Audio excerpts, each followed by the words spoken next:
Turongeye turabasuhuje bene data bakundwa, uyu munsi tugiye gukomerezaho, tugeze ku gitabo cy'imigani. Turabashimiye ko mugiye kubana natwe iminota mikeya cyane yo kurebera hamwe inshamake zigize iki gitabo cy'imigani. Imigani ni igitabo kigufi gitanga inyigisho ku buzima. Umwanditsi umwe yaravuze ati, imigani ni interuro ngufi zavuye mu buzima bw'igihe kirekire. Iki gitabo cyuzuye imvugo zimeze gutyo, ziganisha ku rubyiruko. Nko mu gice cya mbere umurongo wa 4 n'uwa 8, ni ngombwa kwibuka ko imigani kenshi isobanura ibisanzweho nubwo byose atari ukuri buri gihe. Urugero, imigani ivuga ngo umukiranutsi azagubwa neza. Ubusanzwe nibyo, ariko kandi tubona ubuzima bwa Yobu bugaragaza ko umukiranutsi ashobora kubabazwa. Na Yesu wuzuye ubumana kuruta bose byaragaragaye ko yababajwe bikabije. Salomo, urebye nko mu bami, igitabo cya mbere cy'abami igice cya 4 guhera ku murongo wa 32 kugeza ku wa 34, hakubiyemo ibiri mu gitabo byose.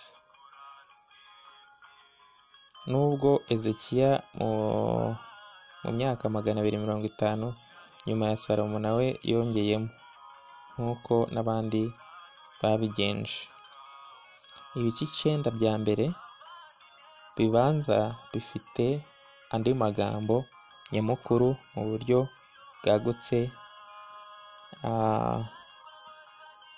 Uhereye ku gice cya 10 ku murongo wa 1, biba byiza gusoma buri mvugo nyuma y'iyindi, nk'uko n'ubundi bikurikirana uhereye kuri iyo ngingo. Gukomeza, iki gitabo kiri mu bice 8. Igitabo kiri mu bice 8, kuva ku gice cya mbere kugeza ku cya 9 bitubwira ku byerekeye gusenga. Kuva ku gice cya mbere, ni ukuvuga ngo kuva ku gice cya mbere cy'imigani kugeza ku cya 9 bitubwira ku byerekeye gusenga. Kuva ku cya 10 guhera ku murongo wa 1 kugeza wa 31 harimo imvugo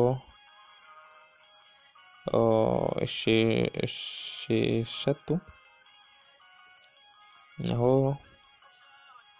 kuva kuri 31 kugeza kuva ku gice cya 31, kuvuga ngo harimo igice cyo kuva ku cya mbere kugeza ku 9, kuvamo n'ikindi cyo kuva ku 10 kugeza kuri 31, hakavamo n'ikindi cyo kuva kuri 31 gukomeza. Harimo imvugo yisubiramo itaka umugore. Amagambo y'ingenzi ari muri iki gitabo cya mbere: Imana n'umuntu.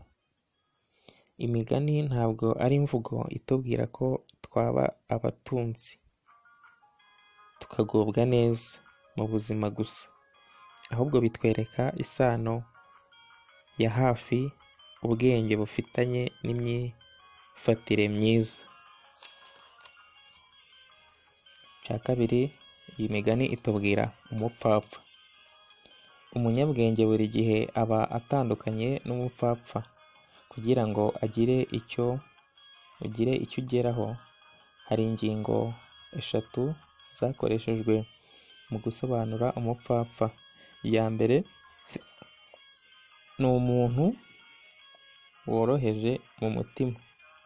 Iya kabiri ni umukobanyi w'umunyamwaga. Iya gatatu ni umunyamagambo.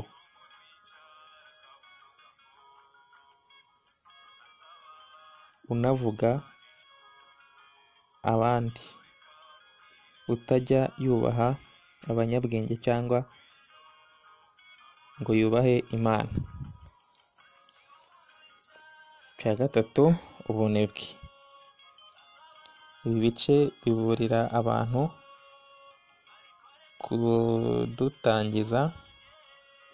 kudatangiza ibintu hanyuma ngo ntibabisohoze. Ninde utazashaka kwigora umunyamwete muke? Icya kane, itubwira ku nshuti. Ibi bice bitwereka umuntu w'umwizerwa, inyangamugayo kandi wirinda. Bene uwo ni ubutunzi bukwiye gufatwa neza, kandi ni umugisha ufite ingororano. Gatanu, umuryango. Imigani ni agapfunyika karimo iby'umubano hagati y'umugabo n'umugore, abana n'ababyeyi. Yerekana umugore mwiza uko ari umugisha atangwa n'Imana, kandi atoza abana imico myiza, akanabahanira gukiranuka. Ubukire n'ubukene. Ni ukuvuga ngo igice cya gatandatu cy'ingenzi kitubwira ku bukire n'ubukene. Igitabo cy'imigani si ikitwigisha gukira, nta nubwo gihimbaza ubutunzi, ariko gitanga impanuro uko watunganirwa, kandi kikatubwira ububi bwa byombi.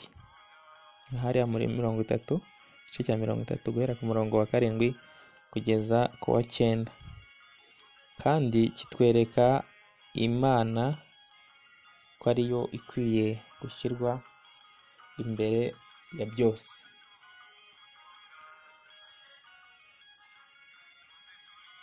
Igice cya nyuma kitubwira ku amagambo. Habamo imbaraga zikomeye mu magambo,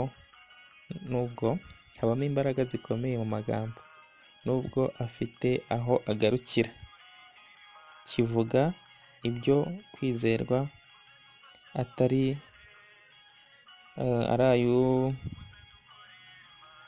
kivuga ibyo kwizera